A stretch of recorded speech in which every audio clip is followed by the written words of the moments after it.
दोस्तों, किसी भी कंपनी को सफल बनाने के लिए जो चीज सबसे अहम होती है वह है उस कंपनी से जुड़े हुए लोगों की मेहनत और उस कंपनी के मालिक की दूरदर्शी सोच। और जब ये दोनों चीजें आपस में मिलती हैं, तब जाकर एक बड़ी और सफल कंपनी का निर्माण होता है। और इन्हीं दोनों चीजों के मेल से बनी एक कंपनी के बारे में आज हम बात करेंगे, जिसने कि लोगों के एंटरटेनमेंट का तरीका ही बदल दिया। कुछ सालों पहले हमारे पास मनोरंजन के लिए बस एक या फिर दो टीवी चैनल्स और वीसीआर या फिर सीरीज अवेलेबल हुआ करती थी, लेकिन अब सब कुछ हम घर पर बैठे ही एक क्लिक में देख सकते हैं। और दोस्तों, हमारी आज की वीडियो भी एक ऐसी ही कंपनी के ऊपर है जो कि ऑनलाइन वीडियो ऑन डिमांड और डिजिटल कंटेंट मुहैया कराने वाली सबसे बड़ी कंपनी है। जी हाँ दोस्तों, मैं बात कर रहा हूँ American digital media provider Netflix के बारे में, जिसकी मदद से आप किसी भी यूजर इंटरफेस पर इंटरनेट की मदद से प्रीमियम क्वालिटी के वीडियोस को एंजॉय कर सकते हैं। हालांकि यह यूट्यूब की तरह फ्री तो नहीं है, क्योंकि नेटफ्लिक्स के सर्विस का फायदा उठाने के लिए आपको इसकी मेंबरशिप लेनी होती है। लेकिन यहाँ पर आपको बहुत सारे ऐसे एक्सक्लूसिव वीडियोस मिल जाते हैं जो कि किसी भी दूसरे प्लेटफॉर्म्स पर अवेलेबल नहीं होते। हालांकि दोस्तों, अपने बिजनेस मॉडल की दुनिया की सबसे बड़ी कंपनी नेटफ्लिक्स को 1998 में सिर्फ 30 एम्प्लॉइज के साथ स्टार्ट किया गया था, और तब यह कंपनी ऑनलाइन डीवीडीज को रेंट पर देने का काम किया करती थी। दरअसल नेटफ्लिक्स कंपनी को बनाने का श्रेय रीड हेस्टिंग्स और मार्क रैंडोल्फ को जाता है, और इस कंपनी को स्टार्ट करने का जो आइडिया आया था उसके पीछे भी बड़ी दिलचस्प कहानी है। कहते हैं कि एक दिन रीड हेस्टिंग्स एक वीडियो स्टोर से अपोलो 13 मूवी की कैसेट किराए पर लेकर आए। दरअसल यह दौर था 1997 के आसपास का, और तब लोग मूवीज के लिए या तो थिएटर जाते थे या फिर वीसीआर कैसेट्स को किराए पर घर लाते थे। लेकिन इस बार कैसेट किराए पर लाने के बाद से रीड हेस्टिंग उसे सही समय पर वापस नहीं कर सके, और जब 6 हफ्तों के बाद वह वीडियो स्टोर पर दोबारा पहुंचे तब उन्हें $40 की लेट फी भरनी पड़ी, और इस बात से वे बहुत ही दुखी हो गए। और फिर जब एक दिन वह जिम में वर्कआउट कर रहे थे, तभी उन्होंने सोचा कि जिम का पेमेंट मॉडल कितना सही है।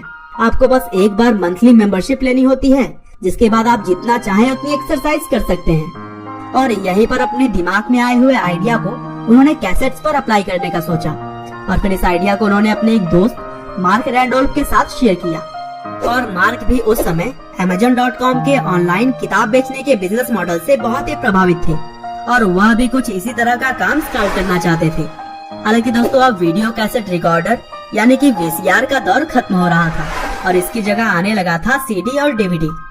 और फिर रीड और मार्क दोनों के आइडिया को कंबाइन करके 14 अप्रैल 1998 को नेटफ्लिक्स कंपनी की शुरुआत की गई, जहां पर ऑनलाइन डीवीडी और सीडी को रेंट पर दिया जाता था। और दोस्तों, नेटफ्लिक्स ही पहली ऐसी कंपनी थी जो कि ऑनलाइन डीवीडी और सीडी की रेंटल सर्विस प्रोवाइड करती थी। शुरुआत में मार्क रैंडोल्फ ने ही कंपनी को नेटफ्लिक्स नाम दिया, जो कि नेट और फ्लिक्स वर्ड से मिलकर बना हुआ था, जिसमें नेट का मतलब इंटरनेट है और फ्लिक्स का मतलब होता है मूवी। जब कंपनी खोली गई तब उस समय उनके पास कुल 925 डीवीडीज अवेलेबल थी, और यहाँ पर काम करने वाले लोगों की संख्या थी 30।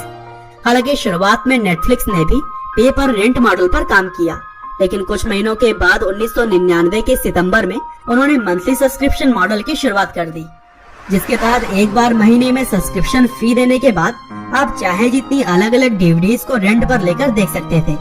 और अब लोगों को ड्यू डेट्स, लेट फी और शिपिंग चार्ज जैसे कई खर्चों से निजात मिल गई थी। और नेटफ्लिक्स के शानदार सर्विस के चलते सिर्फ 2 साल के अंदर 3 लाख लोग इसकी मंथली सब्सक्रिप्शन ले चुके थे। और फिर 2002 में इस कंपनी के शेयर्स को पब्लिक किया गया, जिसमें कि इसके 5.5 मिलियन शेयर $15 पर शेयर की कीमत पर बेचे गए। हालांकि 2004 में कंपनी के को फाउंडर मार्क रैंडोल्फ ने कंपनी से रिटायरमेंट ले लिया, और फिर इसके बाद से ही रीड हेस्टिंग्स इस कंपनी का चेहरा बने हुए हैं। 2005 तक नेटफ्लिक्स के पास 35,000 अलग अलग फिल्में मौजूद थी, और हर दिन कंपनी 1 मिलियन डीवीडी शिप कर रही थी, जो कि इसकी बढ़ती हुई लोकप्रियता को साफ साफ दर्शाता है।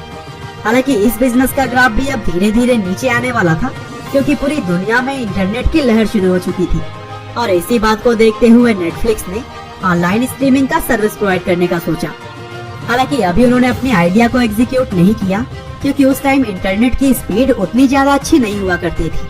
और फिर कुछ सालों के इंतजार के बाद जब इंटरनेट सबकी पहुंच में आ गई, तब नेटफ्लिक्स ने अपनी subscription based online video streaming service की शुरुआत की, जहां पर वह 2007 से वीडियो ऑन डिमांड की सुविधा भी लोगों को प्रोवाइड करने लगे।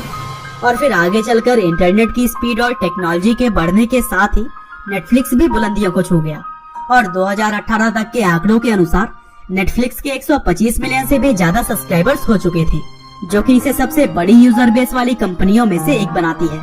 और अब नेटफ्लिक्स का कुल मार्केट कैप $100 बिलियन से भी ज्यादा हो चुका है। साथ ही अब इस प्लेटफॉर्म पर दूसरों द्वारा बनाई गई वीडियोस तो अवेलेबल है ही, साथ यह खुद का ओरिजिनल कंटेंट भी बनाता है। और पूरी दुनिया में इसकी लोकप्रियता का अंदाजा आप इसी बात से लगा सकते हैं कि नेटफ्लिक्स 190 से भी ज्यादा देशों में अपने पैर पसार चुका है। तो दोस्तों, यह थी कहानी दुनिया की जानी मानी वीडियो स्ट्रीमिंग प्लेटफॉर्म नेटफ्लिक्स की। उम्मीद करते हैं कि आपको यह जानकारियाँ जरूर पसंद आई होंगी।